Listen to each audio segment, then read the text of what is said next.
Hello students, welcome. हम पढ़ रहे हैं नया चैप्टर आज बायोलॉजी का, बॉटनी का। और वो चैप्टर जो आपका है वो है इकोलॉजी एंड इन्वायरमेंट। इकोलॉजी और इन्वायरमेंट में हम डिफरेंट चीजें पढ़ेंगे, जैसे कि इन्वायरमेंट के अंदर जो है डिफरेंट इश्यूज आते हैं, या फिर जो है इकोलॉजी होता क्या है, इन्वायरमेंट क्या होता है, क्या कंपोनेंट्स होते हैं इकोलॉजी के, इन्वायरमेंट के क्या कंपोनेंट्स होते हैं, इकोसिस्टम्स क्या होते हैं, ठीक है, वेदर क्लाइमेट जो है क्या चीज होता है, और बायोडाइवर्सिटी क्या होता है। ये सारी चीजें जो है हम इसके अंदर पढ़ने वाले हैं इकोलॉजी और इन्वायरमेंट के अंदर। तो सबसे पहले जो है हम इकोलॉजी की डेफिनेशन को देखेंगे। तो इकोलॉजी जो है, ठीक है, ये क्या है, एक ब्रांच है ओइकोस और लोगोस से निकला हुआ है, ठीक है। दो वर्ड्स जो है आपके पास क्या है, ओइकोस और लोगोस। और इसका मतलब क्या है, होम। आइकोस का मतलब होता है होम और लोगोस का मतलब होता है स्टडी, ठीक है। तो दस ecology is the study of home. Home का मतलब यहाँ पे क्या है कि कोई ऑर्गेनिज्म कहां पे रहता है, ठीक है, उसके सराउंडिंग में क्या क्या है, उसके बारे में जो है स्टडी है इकोलॉजी। तो डेफिनेशन की अगर हम बात करें, डेफिनेशन क्या है इकोलॉजी की, तो डेफिनेशन पे डेफिनेशन देख लेते हैं इकोलॉजी की। तो इकोलॉजी क्या है, it is the branch of biology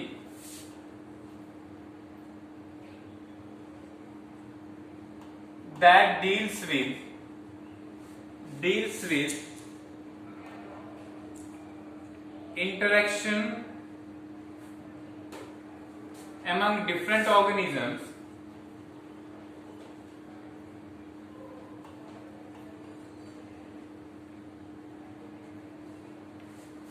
and that of an organism to its environment, ठीक है। तो यहां पे अगर हम बात करें क्या आ गया हमारे पास, अगर इकोलॉजी की बात, तो इकोलॉजी में क्या है, सबसे पहले जो है ऑर्गेनिज्म की इंटरेक्शन किसके साथ होती है, ऑर्गेनिज्म की इंटरेक्शन होगी ऑर्गेनिज्म के साथ एक, ठीक है। उसके बाद इन्वायरमेंट में हमारे पास क्या होते हैं, इन्वायरमेंट में मोस्टली जो है तीन कंपोनेंट्स आते हैं हमारे पास। क्या आता है हमारे पास, एक आता है, सबसे पहला जो है हमारे पास आता है हाइड्रोस्फीयर, ठीक है, हाइड्रोस्फीयर आता है। दूसरा हमारे पास आता है एटमॉस्फेयर।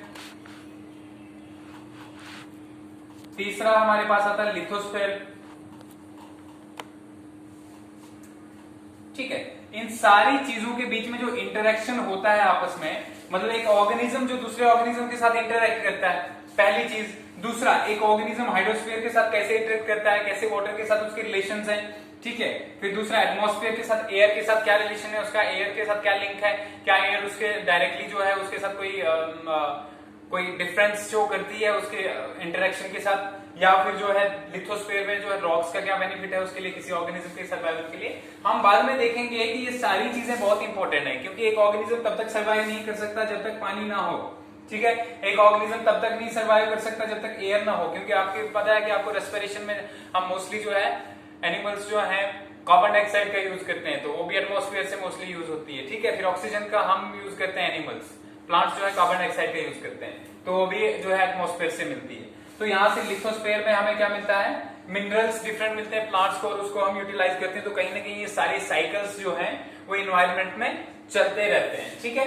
तो वो ब्रांच बायोलॉजी की जो किसके साथ डील करे, दो ऑर्गेनिज्म के बीच में इंटरेक्शन या मोर देन टू ऑर्गेनिजम्स के बीच में इंटरेक्शन, और उनके जो है फिजिकल इन्वायरमेंट के साथ, जो है यहाँ पे फिजिकल कर दूंगा मैं, फिजिकल इन्वायरमेंट के साथ जो उनका रिलेशन है उसको क्या कहते हैं, इकोलॉजी, ठीक है। अब बात करते हैं कि इकोलॉजी की टर्म जो है किसने दी और कब दी। तो इकोलॉजी की टर्म जो है वो दी थी अर्नेस्ट हेकल ने। किसने दी थी, अर्नेस्ट हेकल ने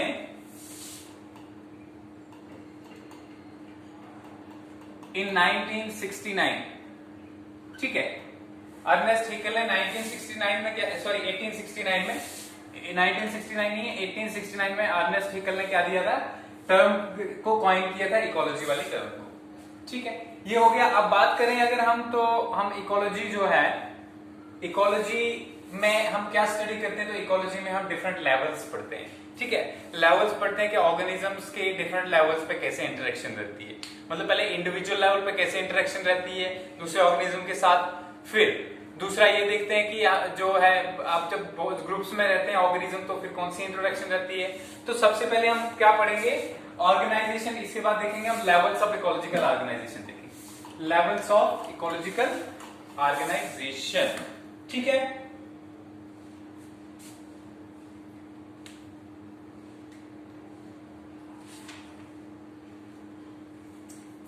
लेवल्स में देखो सबसे पहले होता है इंडिविजुअल, क्या होता है, इंडिविजुअल, ठीक है। इंडिविजुअल हो गया हमारे पास, और इंडिविजुअल के बाद जो है, या सिंपली हम इसको ऑर्गेनिज्म भी कहते हैं, क्या कहते हैं, ऑर्गेनिज्म। आपने ये देखा होगा कि हमने जेनेटिक्स के अंदर जब जेनेटिक्स के अंदर नहीं पढ़ा, आपने जो है 11th में एक पढ़ा होगा टैक्सोनॉमिक हायरार्की पढ़ा होगा, याद होगा अगर आपको, क्या था, टैक्सोनॉमिक हायरार्की, ठीक है। इस टैक्सोनॉमिक हायरार्की में क्या पढ़ा आपने, देखा कि सबसे पहले क्या था, स्पीशीज था, ठीक है। स्पीशीज जो है बहुत सारी स्पीशीज जुड़ते हैं, अब ऊपर से नीचे की तरफ चलते हैं। किंगडम था सबसे बड़ा, ठीक है। किंगडम से क्या था हमारे पास, फिर आया फाइलम आ गया, ठीक है। फाइलम के बाद हमारे पास क्लास आ गया, क्लास के बाद ऑर्डर आ गया, ऑर्डर के बाद जीनस आ गया, जीनस के बाद ऑर्डर के बाद फैमिली आ गया, फैमिली के बाद जीनस आ गया, और फिर स्पीशीज आ गया। ये क्या है, डिफरेंट स्टेप्स हैं किसमें, टैक्सोनॉमी में। इसी तरीके से इकोलॉजी के अंदर भी डिफरेंट स्टेप्स होते हैं, क्या होते हैं, डिफरेंट स्टेप्स होते हैं इकोलॉजी के अंदर, और वो स्टेप्स क्या हैं थोड़ा उनको पहले देख लेते हैं, उसके बाद हम करेंगे, ठीक है। इकोलॉजी में जो स्टेप होता है, सबसे पहले हमारे पास आता है इंडिविजुअल, ठीक है।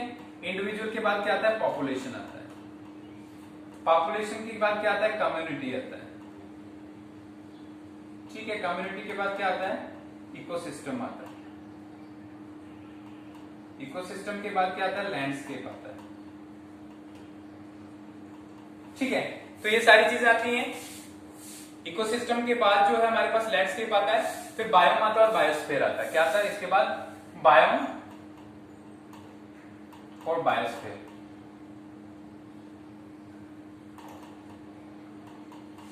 ठीक है।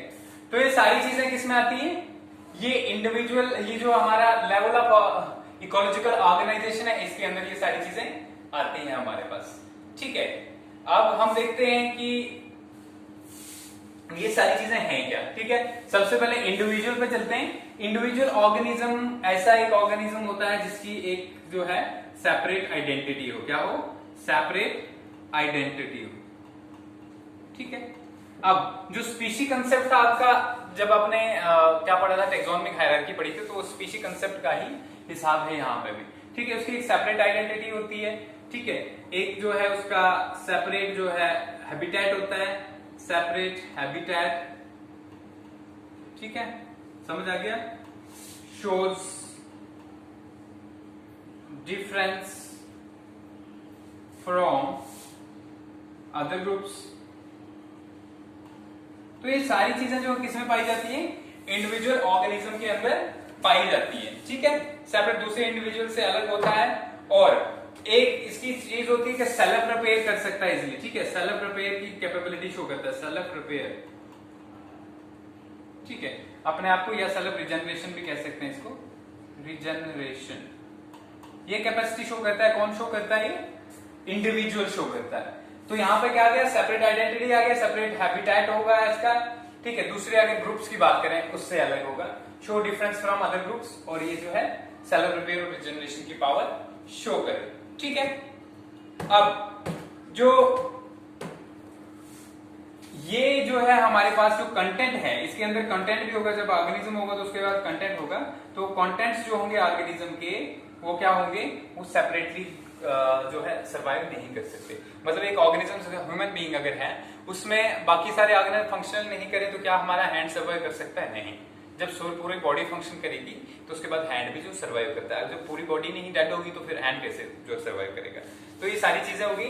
अब इस इंडिविजुअल ऑर्गेनिज्म ये सेलुलर यूनिसेलुलर से, मतलब एक सेल से बना हो सकता है, यूनिसेलुलर भी हो सकता है, मल्टी सेलुलर भी हो सकता है, मल्टी सेलुलर भी हो सकता है, टिश्यू सिस्टम भी हो सकता है, इसमें ऑर्गन सिस्टम भी हो सकता है। ये सारी चीजें आप पढ़ चुके हो पहले, ठीक है। तो ये जो है इसके अंदर किसके अंदर पाया जाएगा, इंडिविजुअल के अंदर। अब दूसरा ग्रुप जो है उसमें है पॉपुलेशन, ठीक है। पॉपुलेशन में क्या है, पॉपुलेशन की अगर हम बात करें, जब similar type of individuals, similar type of individuals oblique organisms करते हैं, ऑर्गेनिजम्स ऑफ सेम स्पीशीज कर देंगे यहां पे, living in a particular area, in a particular area, ठीक है। जब एक ही टाइप के सिंगल या सिमिलर की जगह मैं सिंगल कर दूंगा, इसको अच्छा लगेगा, सिंगल टाइप ऑफ ऑर्गेनिजम्स, ठीक है, इंडिविजुअल ऑर्गेनिज्म, ठीक है, living in a particular area. जब एक ही टाइप के ऑर्गेनिजम्स किसी पार्टिकुलर एरिया में पाए जाते हैं तो उसको हम क्या कहते हैं, उसको कहते हैं हम पॉपुलेशन। क्या कहते हैं, पॉपुलेशन, ठीक है। अब इसके बाद नेक्स्ट है हमारे पास कम्युनिटी। जैसे ह्यूमन बीइंग की पॉपुलेशन बोल सकते हैं, ह्यूमन पॉपुलेशन, इसके एग्जांपल लिख लेते हैं, ठीक है। कैट्स, ठीक है, कैट्स ऑफ एन एरिया, ठीक है, किसी एरिया के कैट्स की पॉपुलेशन कितनी है वो लिख सकते हैं। यहां पे कम्युनिटी हमारे पास थर्ड है। तो कम्युनिटी में क्या है, कम्युनिटी में मोर देन, जैसे करके आप देखोगे कि हमारे किसी एक एरिया को लेते हैं, हमेशा यहाँ पे सारे एरिया के हिसाब से काम चलेगा, ठीक है। तो कम्युनिटी में क्या होगा, यहाँ पे सिंगल टाइप ऑफ ऑर्गेनिज्म थे, किसमें, ये हम पॉपुलेशन पढ़ रहे थे, पॉपुलेशन में। अब कम्युनिटी में क्या होगा कि डिफरेंट ऑर्गेनिज्म, डिफरेंट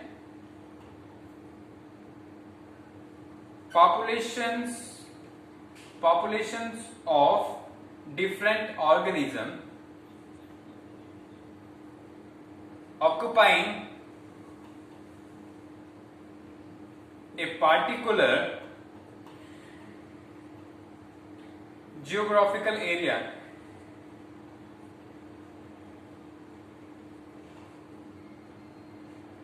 ठीक है। तो डिफरेंट ऑर्गेनिजम्स जो हैं किसी एक पार्टिकुलर ज्योग्राफिकल एरिया को जब ऑक्युपाई करते हैं, उनकी जो सारी पॉपुलेशंस होती है, फॉर एग्जांपल जैसे अगर बात करें, हम एग्जांपल की बात करें, ठीक है, प्लांट्स हो सकते हैं, प्लांट्स,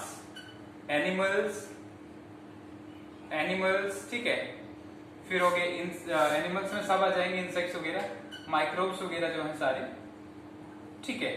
तो वो जो है उनको क्या कहते हैं, हम कम्युनिटी कहते हैं, ठीक है। जैसे अगर हम डोडा कम्युनिटी लिखेंगे तो डोडा कम्युनिटी का मतलब इसमें जहां पे एनिमल्स होंगे वो भी आ जाएंगे, इंसान होंगे वो भी आ जाएंगे, डिफरेंट रीजन सारे आ जाएंगे, प्लांट्स आ जाएंगे, तो सब कुछ आ जाएगा इसके अंदर, ठीक है, समझ आ गया।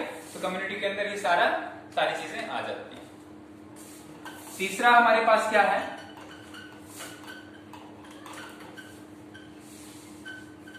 तीसरा है हमारे पास इकोसिस्टम, ठीक है। अब इकोसिस्टम अब की अगर हम बात करें, इकोसिस्टम,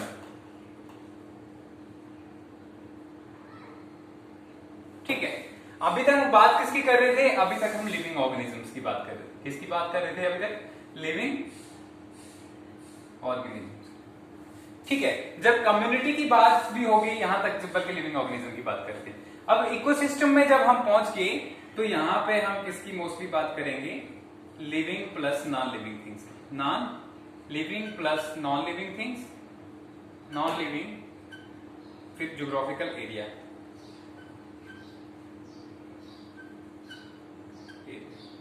ठीक है, ज्योग्राफिकल एरिया नहीं ले सकते हैं, ठीक है। इकोसिस्टम क्या हो गया, ये होता है interaction between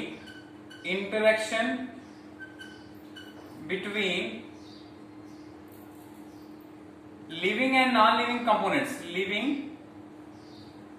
and non living components. Ecosystem code किसने दिया था, टांसले ने, TANSLEY, टांसले ने कॉइन किया था इसको, ठीक है, इसको इकोसिस्टम को। Interaction between living and non living organism of an area. ठीक है, अब ये जो है डिफरेंट टाइप के इकोसिस्टम हो सकते हैं हमारे पास। जैसे करके हम एक्वेटिक इकोसिस्टम लिखते हैं, जो पानी में पाए जाएंगे उनको हम एक्वेटिक इकोसिस्टम लिखेंगे। ठीक है, फिर इसके अलावा जो हमारे पास जो लैंड पे पाए जाएंगे उसके लिए हम टेरेस्ट्रियल इकोसिस्टम कहते हैं। टेरेस्ट्रियल इकोसिस्टम शॉर्ट भी हो सकते हैं, जैसे करके हम पॉन्ड इकोसिस्टम कह सकते हैं, पॉन्ड में जो लाइफ पाई जाए। ठीक है, उसको क्या कहते हैं, पॉन्ड इकोसिस्टम। ठीक है, तो जो इंटरेक्शन होगा इनके बीच में, ऑर्गेनिजम्स के बीच में, तो उनको क्या कहेंगे हम, इकोसिस्टम। पॉन्ड हो गया हमारे पास, फॉरेस्ट इकोसिस्टम आ गया हमारे पास, फिर ग्रासलैंड इकोसिस्टम आ गया हमारे पास। तो इकोसिस्टम डिफरेंट तरीके से, जहां पे जो है ये सेपरेट होता है, इसकी एक इंडिविजुअल आइडेंटिटी होती है दूसरे एनवायरनमेंट से। जैसे करके आप जो है ग्रासलैंड के लोगे तो वहां पे ग्रास होगा और उसी के टाइप के फूड चेन्स वगैरह है। तो इसके अंदर इकोसिस्टम की जब हम स्टडी करते हैं तो उसके अंदर क्या क्या पढ़ते हैं हम, फूड चेन्स पढ़ते हैं। ठीक है, फूड चेन पढ़ते हैं, फूड वेब्स पढ़ते हैं। ठीक है, फूड वेब्स पढ़ते हैं, और फूड वेब्स के अलावा जो है एनर्जी फ्लो पढ़ते हैं कि एनर्जी कैसे चलती है, इकोसिस्टम के अंदर एनर्जी कैसे ट्रांसफर होती है। ठीक है, सन से कैसे जो है। फिर इसके अलावा जो है हम वो क्या कहते हैं, इकोसिस्टम के अंदर जो है पैरामिड्स पढ़ते हैं। क्या पढ़ते हैं, पैरामिड्स। तो ये सारी चीजें हम आगे पढ़ेंगे। तो फिलहाल के लिए इकोसिस्टम होता क्या है, interaction between living and non living organism of a particular geographical area. ठीक है, ये सेगमेंट होता है नेचर का जिसमें बायोलॉजिकल कम्युनिटी और इसका एनवायरनमेंट आपस में इंटरेक्ट करते हैं। क्या होता है, सेगमेंट होता है एनवायरनमेंट का। It is a segment of environment where biological community and its environment interact with each other.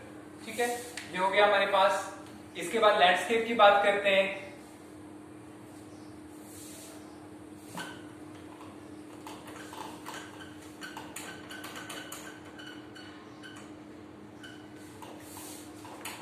ठीक है,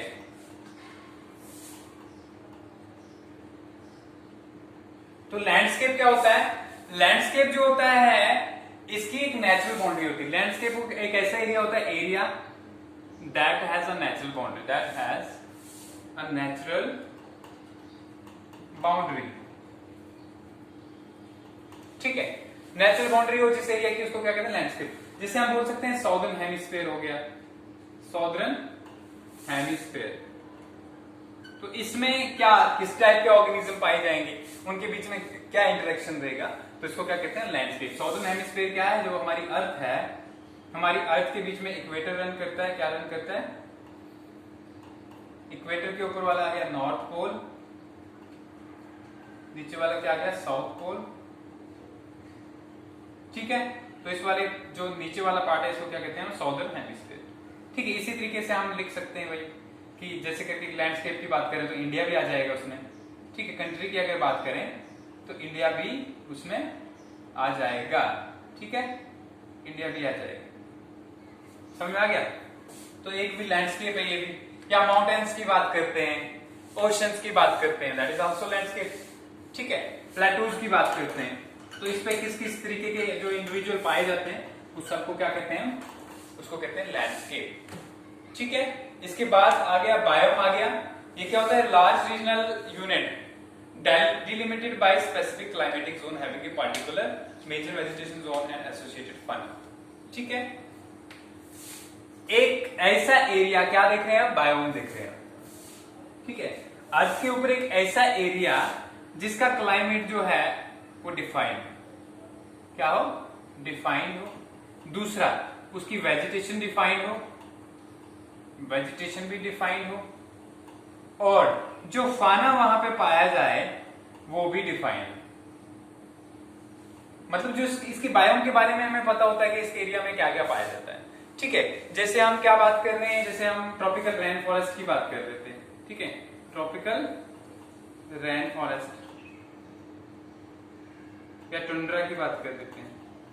ठीक है, तो ये सारी चीजें इसमें हमें क्या क्या पता होता है कि इस एरिया में कैसी रेनफॉल होती है, या फिर जो इस एरिया में जो है क्लाइमेट कैसा रहता है।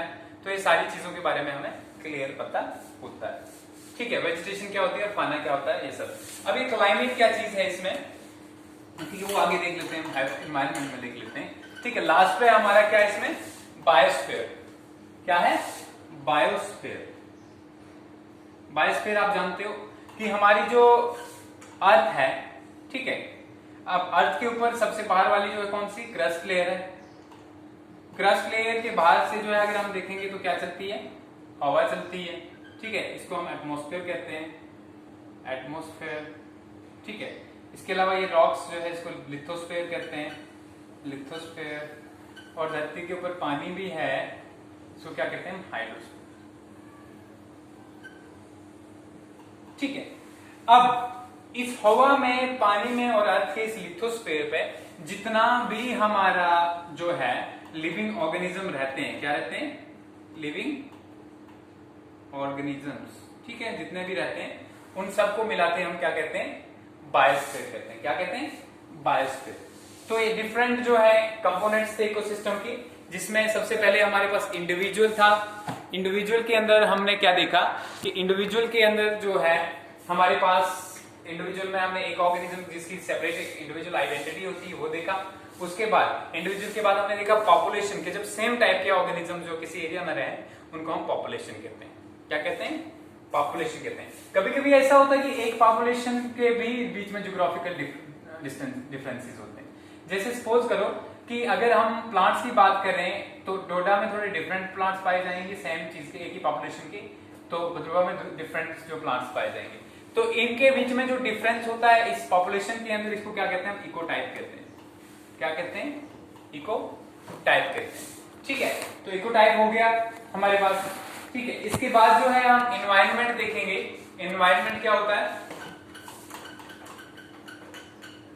एक ऑर्गेनिज्म के सराउंडिंग में जितने भी जो बायोलॉजिकल और अबायोटिक फैक्टर्स हैं, एनवायरनमेंट क्या होता है, एनवायरनमेंट, ठीक है। एनवायरनमेंट होता है the biotic and abiotic factors, the biotic and abiotic factors that surround an organism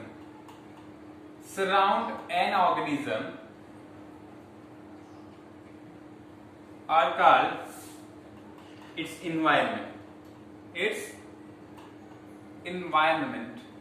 ठीक है।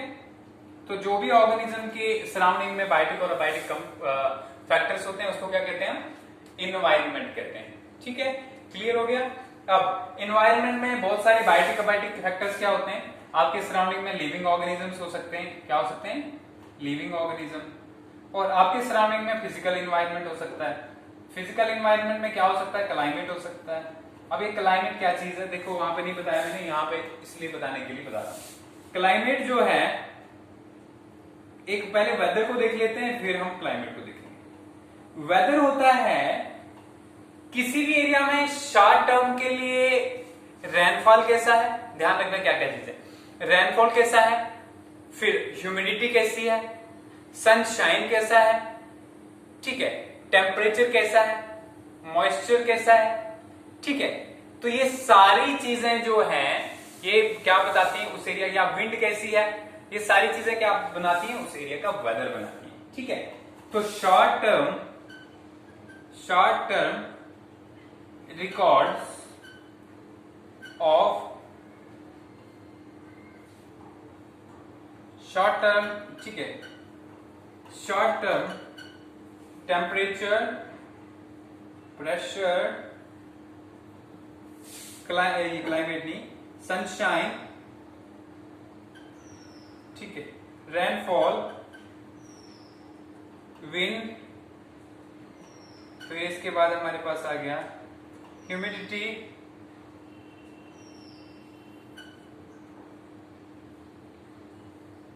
Of an area is known as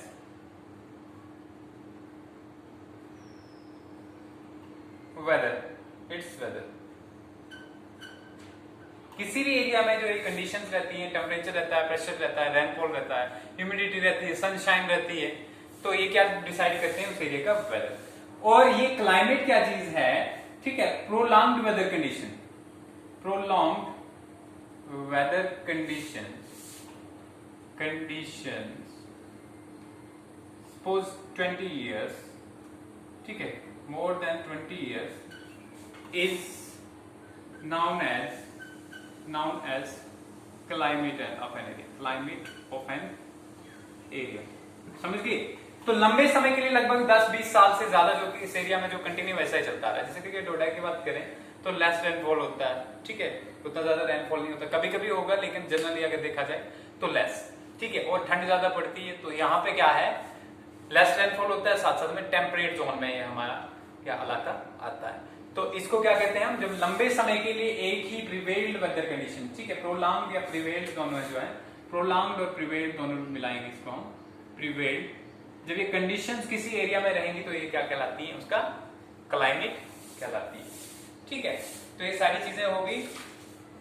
फिर जो है अब इसको हम नेक्स्ट देखेंगे, अब जो है इंटरेक्शंस जो होती हैं डिफरेंट ऑर्गेनिजम्स में। जब इकोलॉजी में ऑर्गेनिज्म रहते हैं तो उनके बीच में डिफरेंट टाइप की इंटरेक्शंस होती हैं। कैसी कैसी इंटरेक्शंस होती हैं, जैसे कि पैरासिटिज्म है, म्यूचुअलिज्म है, ठीक है। तो ये सारी जो हम इंटरेक्शंस हैं आपस में एनवायरनमेंट की और डिफरेंट लिविंग ऑर्गेनिज्म की, वो नेक्स्ट में डिस्कस करेंगे, ठीक है। आज का इतना ही।